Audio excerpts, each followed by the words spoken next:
Hello friends, तो चलो ना जी बनामा होममेड दही। तो यहाँ देखो क्षीर 2 लिटर के गरम कर दिखाई आउ गरम हो गला टिके ठंडा करमा तापरे से देमा टिके दही तापरे गुटे दिन पर रेडी होमर दही।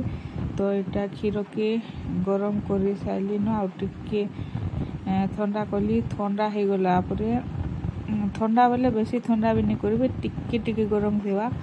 तापर एटा देखुन दही दे देली दही देना टिके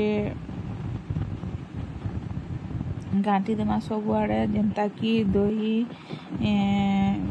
मिसी जीवा। तापर ढाकी देमा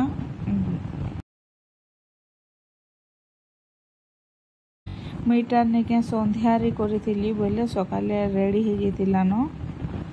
तो देखो एटा दही टिके देकिना भल से घाटी देवी टिके आउ ढाकी देवी तापर सकाले रेडी हो जाबा हमर दही।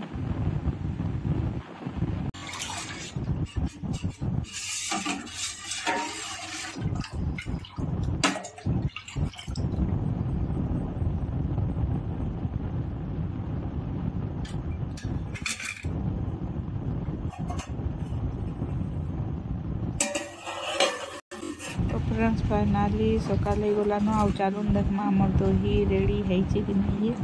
तो देखुन केनता मस्त दही बसी जाइए।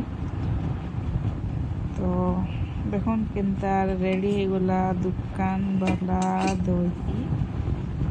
तो आपण माने भी एंता दही बनी पारबे घरे। Thank you for watching, bye bye.